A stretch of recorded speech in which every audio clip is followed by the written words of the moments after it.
ទឹកសាពីវាទេចុះសាក់មើលទៅមើលកន្លែងនឹងបន្តិចចុះ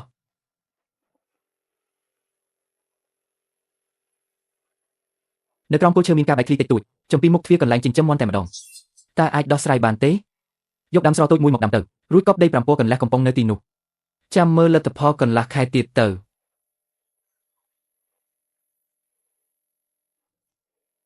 បងឆេងសានបងមើលទិន្នន័យនេះមើលបងធ្វើជាតួឯកជាមួយខ្ញុំមកខ្ញុំនឹងជួយឲ្យបងល្បីខ្ញុំមិនចង់ល្បីទេបងបានព្យាបាលដី3ហិកតារបស់ពូជៀនរួចហើយមានតែអ្នកភូមិយើងទេដែលដឹងចុះបើមនុស្សទូទាំងប្រទេសបានដឹងវិញតើនឹងមានអ្វីកើតឡើងបានទីតាំងចំការផ្លែឈើចាស់ពេលវេលាថ្ងៃសៅរ៍ម៉ោង2រសៀលអញរៀបចំរួចរាល់អស់ហើយមែនទេនេះគេហៅថាខ្ញុំគោរពការសម្រេចចិត្តរបស់ឯងបងប្អូនទាំងអស់គ្នាថ្ងៃនេះខ្ញុំនឹងនាំអ្នកទាំងអស់គ្នាទៅមើលអ្នកដែលចេះប្រើហុងស៊ុយមកធ្វើកសិកម្មពិតប្រាកដអ្វីដែលលោកឆេងសានកំពុងធ្វើពេលនេះគឺការស្វែងរកទីតាំងបន្ទាប់ពីកំណត់ទីតាំងហើយត្រូវសង្កេតមើលជារៀងរាល់ថ្ងៃស្លឹកឈើនេះកាលពី7ថ្ងៃមុនវានៅរស់នៅឡើយតែពេលនេះវាលាតត្រង់ហើយមិនមែនប្រើបែបផែនពិសេសទេគឺជារបស់ពិតមែនឬអត់មានរូបភាពប្រៀបធៀបទេខុសគ្នាច្រើនដងម្លឹងប្រើជាអ្វីទៅនេះវាខុសពីវិទ្យាសាស្ត្រពេកហើយបងឆេងសានបងបេះក្រូចធ្វើអីហ្នឹងវាស់ជាតិស្ករបងប្អូនទាំងអស់គ្នាមើលការធ្វើតេស្តផ្ទាល់កុំព្រិចភ្នែកណាទើបតែដើមខែតុលាប៉ុណ្ណោះផ្លែឈើនេះសល់ជាមួយខែទៀតទើបដល់ពេលប្រមូលផលកម្រិតជាតិស្ករធម្មតាគឺ8ទៅ9តែថ្ងៃនេះវាឡើងដល់ 11.3 តាមបែបវិទ្យាសាស្ត្រឯងមានគួរសមខ្លះទេលោកគ្រូឆេងគាត់និយាយថាផ្លែឈើដែលដាំដោយការតម្រៀបថាមពលធម្មជាតិពេលប្រមូលផលគឺផ្អែមជាងធម្មតាដល់ទៅ2ដឺក្រេណោះចាំដល់ពេលប្រមូលផលខ្ញុំនឹងបើកបង្ហាញអ្នកណាដែលចង់ញ៉ាំកុំភ្លេចតាមដានខ្ញុំឆេងសានដីប៉ុន្មានហិកតារបស់ខ្ញុំអញជួយមើលឲ្យផងបានទេឆេងសានទឹកអណ្ដូងផ្ទះខ្ញុំវាឡើងពណ៌លឿងទៀតហើយឆេងសានអញជួយមកមើលឲ្យផងជ្រូកនៅផ្ទះខ្ញុំវាឈឺទៀតហើយអញនេះខ្លាចជាគ្រូពេទ្យប្រចាំភូមិទៅហើយមែនទេឆេងសានអញដឹងខ្លួនអត់ថាអញល្បីខ្លាំងនៅលើចំការផ្លែឈើឡើយជៀនគ្រាន់តែជារឿងតូចតាចវាជាមិនផុតទេដែលតាក់ទាញមនុស្សច្រើនបែបនេះដំបៅទាំង7នោះតើវានឹងទៅជាយ៉ាងណាទៀតភ្នំនេះកំពុងរងចាំខ្ញុំរងចាំឲ្យខ្ញុំព្យាបាលដំបៅទាំង7នោះឲ្យជាទើបវាអាចគេងលក់ដោយស្ងប់ចិត្តបាន1000ឆ្នាំទៀត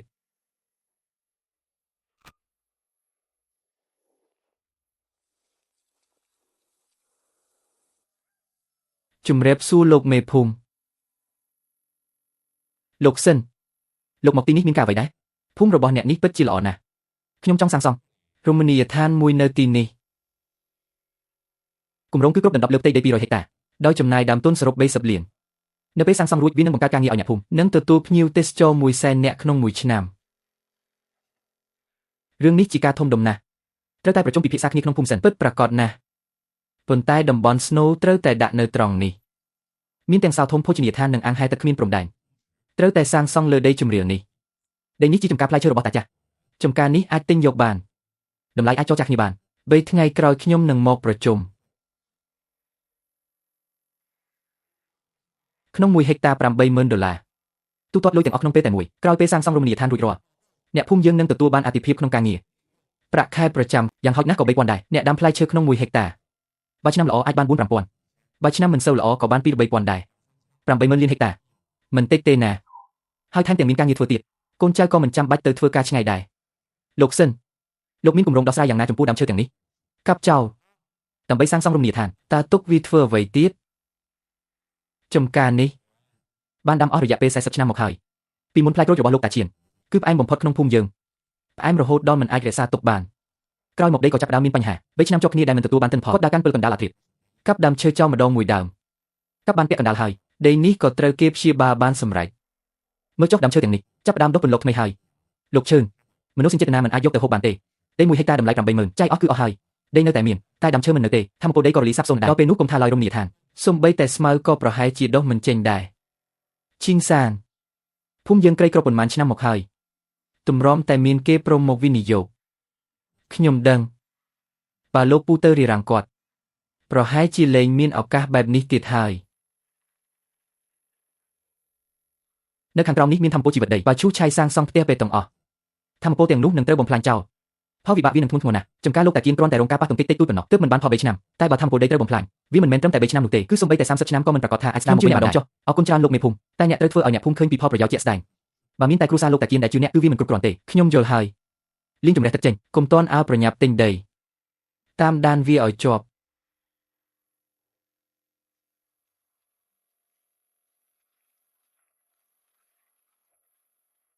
ជីងសានទៅណាហើយទៅមើលប្រភពទឹក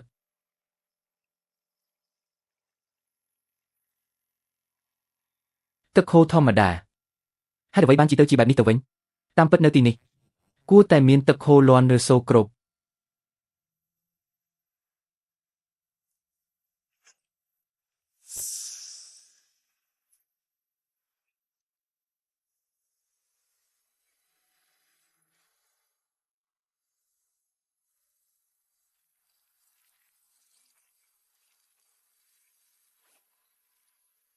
ចាំខ្ញុំវាស់បន្តិចសិន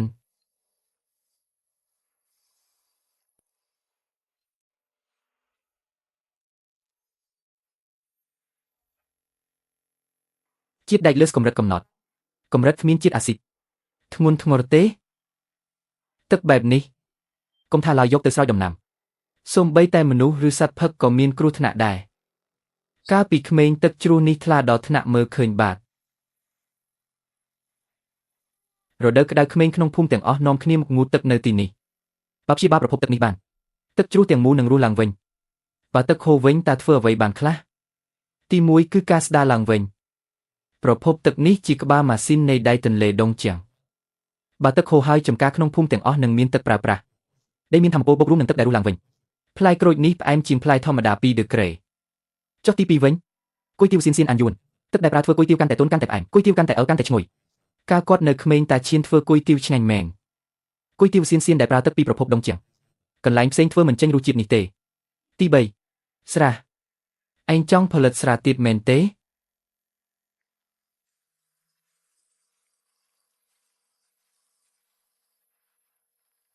ធានញូសួរយួនប្រភពទឹកត្រូវតែសម្អាតដេកពាក់កណ្ដាលភ្នំរលំសង្កត់លើនោះខ្ញុំត្រូវការឲ្យឯងជួយរើថ្មចេញរឿងនេះខ្ញុំរ៉ាប់រងខ្លួនឯងស៊ូនៀនខ្ញុំត្រូវការឧបករណ៍របស់ឯងដើម្បីតាមដានគុណភាពទឹកមើលថាទឹកមានភាពល្អប្រសើរឡើងឬអត់មានតែលោកទេដែលសម្រេចបានខ្ញុំធ្វើការងារនេះពីដើមទីមកហើយដើម្បីមើលឲ្យច្បាស់ថាលោកកំពុងនិយាយកុសឬអត់អាយ៉ាខ្ញុំត្រូវការឲ្យអ្នកជួយឲ្យមនុស្សកាន់តែច្រើនបានឃើញពីអ្វីដែលយើងកំពុងធ្វើកុំបារម្ភអ្នកគឺជាដៃឯករបស់ខ្ញុំនៅពេលនេះបើធ្វើមិនបាននេះជាលិខិតរួចផុតពីការទទួលខុសត្រូវតែបើធ្វើបានវាគឺជាការចាប់ផ្ដើមនៃរឿងព្រេងចុះពូឈៀនវិញគាត់ធ្វើអ្វីខ្លះ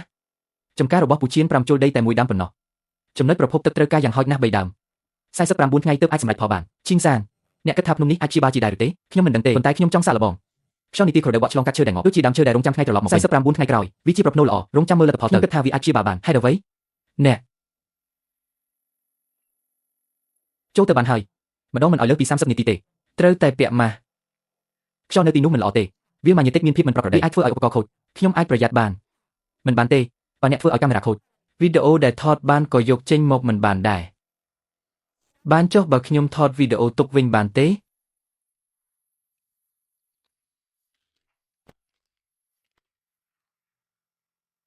កន្លែងនេះមើលទៅមិនស្រួលសោះកុំនិយាយច្រើនប្រយ័ត្នទៅមកខ្លួន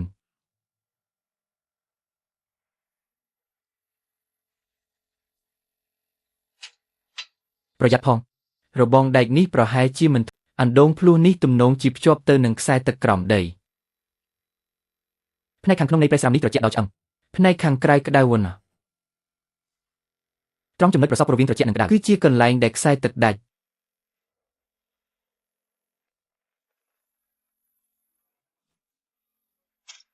មញីសំឡេងអីគេខ្សែទឹកក្រោមដីបានឆ្លើយតបហើយចំពោះអ្នកដែលខ្សែទឹកដាច់យូរហើយប្រសិនបើចង់ពិតប្រាកដចូលធ្វើតាមធម្មជាតិរបស់វាប្រសិនបើអាចអ្នកនឹងបានផឹករលកដែនម៉ាញេទិកកំពុងថយចុះមាត់ដាច់ត្រូវបានភ្ជាប់ហើយទឹកហូរតាមជូតមេឃផែនដីក្រោមដីទាំង12នេះគឺជាគំរូនៃទឹកប្រាក់វិលរកដើមដែលថែបគៀវចាក់ចូលទៅក្នុងជម្រៅដើមអំពើឆ្ពោះទៅមុខបងប្អូនទាំងអស់គ្នាដល់ពេលធ្វើជាសាក្សីនៃអភូតហេតុហើយគ្មានអភូតហេតុអ្វីទេត្រូវរងចាំ77-49ទើបខ្សែដីអាចភ្ជាប់គ្នាវិញបានចុះបើអញ្ចឹងតើខ្ញុំត្រូវបញ្ចប់ការផ្សាយបន្តផ្ទាល់យ៉ាងម៉េចចង់ដឹងថារឿងរ៉ាវបន្តទៅយ៉ាងណាសូមរងចាំតាមដាននៅវគ្គក្រោយចេះលេងសើចដាក់គ្នាតាំងពីពេលណាមានតែភាពត្រជាក់លេងសូវត្រជាក់ហើយសីតុណ្ហភាពសងខាងស្នាមប្រេះស្មើគ្នាហើយមានកម្ដៅចេញមកខ្សែដីត្រូវបានភ្ជាប់ជោគជ័យកម្រិតជាតិដែកថយចុះ 70% តម្លៃត្រឡប់មកធម្មតាវិញអុកស៊ីសែនូលីកើនឡើងជាងទ្វេដង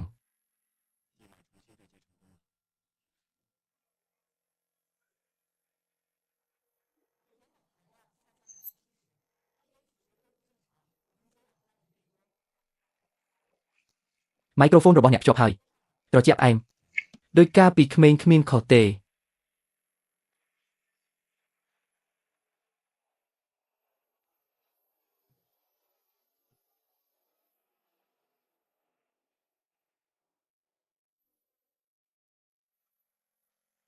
បើគ្មានអ្នកមើលទេ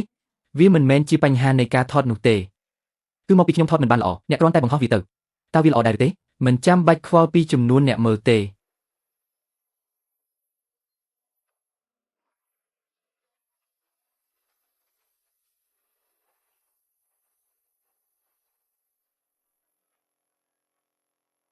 ផៅនេះមិនមែនដុតឲ្យមនុស្សស្ដាប់ទេ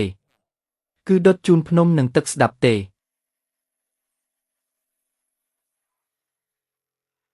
Chiên sàn, nè ban gì vậy thà? Tật ní ai dọc từ thưa cùi tiêu bề rụt chít bàn. Bàn. Anh chân nhom xôm thưa chan đầm bồn kề. Rụt chít đông chiang yun chầu. Cùi tiêu ní mơ tơ cua ở trong nhằm khăn nè. Ta ai rụt nhằm cùi tiêu ní ban này nè. Xôm mê ta bạc hàng lụa tam online phòng. Nhom xúc chất chi lan bề mong đầm bề một nhằm mùi tràn. Nhom nơi miên cao ở trong tiệt, lụ mùi mọt sân chàm tờ.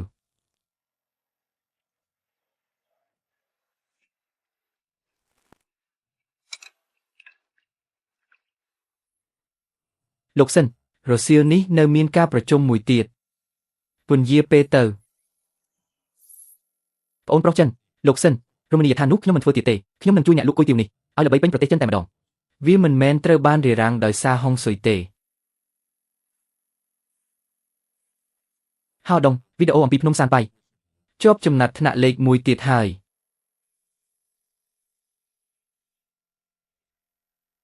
Một rung rai mùi ní, cứ chỉ cần lạnh ca bị sam sấp nằm mồn. Ca sấp bằng kết lớp bạch thản, có cầm pông tè tam đàn chpu tờ can ẩn đông rai cha nụ đài. Mình nụ mình nẹ nụ. Chân chinh sàn, lúc đầu thiên hao trong ảnh chương nhẹ tơ bị sa tất tài nợ tì còng. Đầm bấy bị sa ông pika api vật nông san bay. Lúc đầu thiên hao miên ả đóm chiêu chơi khlang nát trong púp nông san bay tơ rap lúc hao vinh cho. Khi nhom nơi tin ní nơi lớp nông san bay. Và trong bị sa tất tài trong một pena của bản đài. Tất nơi còn lạnh khi nhom ní cướp chi bà bản. Dọc một trong tay cứ xạ xong bầm phật. Nị giấy khi đào san tì sân trong ra cùng lăng bay tam cào. Yo pom. Tơ sớp mơ rương đại vị phơi nơi không phum nú ở chba. Chùm núi phên. Các kênh provide cái cam đời coach bập. Phơi ấy có bản đài. Tơ tam sớp mơ nhẹ đại nơi chung vinh luôn vì bản tỏ tiệp. Bản đất xây mình nhẹ nu. Nhẹ lấy bản đài sòng cùng. Am nu thọ tơ sân van chân nu. Chấp đám pi nhẹ na tớ. Bản đất xây mình nhẹ nu. Cùng rống sao chi vị chia xa. Tha vị ca đồng nà ca. Cru này non. Ca vi đầm lại nhị khẹp bọt. Cron tại miên chùm nơi khoa kha trong na tu tơ mùi. Cứ cướp cron đầm bay phơi ở niên chu panh ha thầm hời.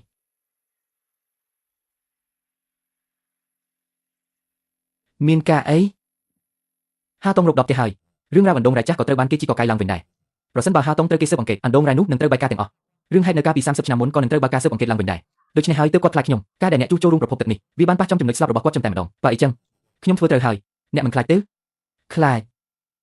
Vận tải phun mùi ní khai chiên. Và nhung chụp bề nị, rung rục hộp tật nơi mình toan nâng nổ tệ, mình dú mình chắp viên nâng cọ stem đồng tiệt, họ đông trong mò còn một cho. Tay nhung nâng mình chụp lời. Nhung có đôi kia. Đam chơi mùi đam ní, bây năm hai đài mình đọc bình lột. Ngày ní vì chắp đam đồ hời. Chùm ngư này phun mùi ní. Còn pông tay treo đọc chèn. Pirisco rồi bỏ vi bình.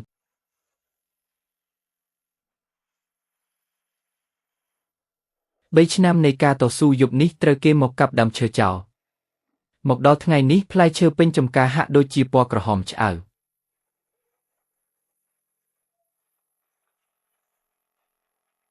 Nè tiếng Orkney ní cứ chỉ cặp rồi một play rồi bay rồi hecta nên nàn chèn. Đó Peter thua chỉ xạ xây này phim ở cha hỏi. Bé xạ bay play đầm bay vót cầm rệt chít score nơi nâng cần lại. Tu lên ní klein mền tế. Vót chít score mùi chùm hiên hai mền tế, top ram chết mùi. Ní nơi hai thao vót chít score tiệt mền tế, mình men đời xa tay mà xin tê. Cứ đời xa play rồi ní anh bật bạc cọt, cầm rệt chít score cầm rệt chít acid nâng vitamin C. Cầm rệt lô thiết môn. Tên này group trong trời. Let the paw cứ xôn ở group cầm rệt. Ta đã lưu đầm lại ní miên nhẹ tinh đài được tế. Rồi bỏ lõ treo tài lụa không đầm lại xâm rồm. Bay quan kê. Lớp pi pariman đài nẹ phum lụa bàn pênh mùi chnam ca pi chnam tơ tiệt. Rip đôi chỉ trong đăng rương cúp dạng nông lục, rồi hai chi penny hai. Chia vậy để nhôm trong khơi chỉnh kề.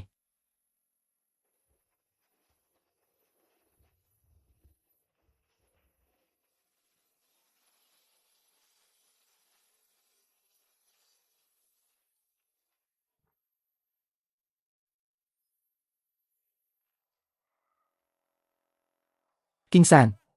Nơi tin ní miên rùng mùi.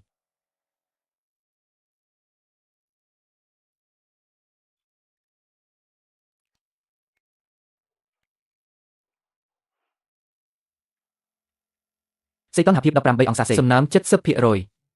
Mùi mong hai mình rơ bầm rà so. Chỉ cần lánh tốc đã xa lọ nè. Ta nẹ đăng ban nhàng mấy. Siêu hơi chùm nát nú hai vị thà cần lánh để xa tốc thông triệt. Lục tút rồi bò nẹ bớt chỉ ở cha mèn.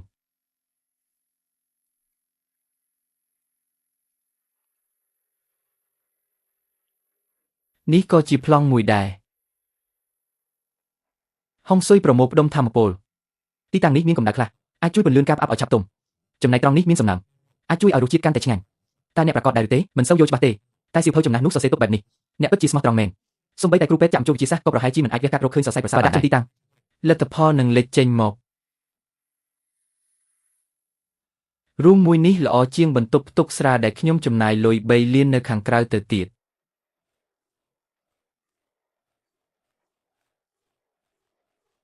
ទឹកល្អរូមក៏ល្អអ្វីដែលនៅសល់ទុកឲ្យពេលវេលាជាអ្នកសម្រេចហេតុអ្វីបានជាហៅថាតុងជាងហ្វៃឈុយត្បូងមរកតទន្លេខាងកើតត្បូងមរកមានពណ៌បៃតងទឹកទន្លេតុងជាងក៏មានពណ៌បៃតងដែរមានពណ៌ពិតមែន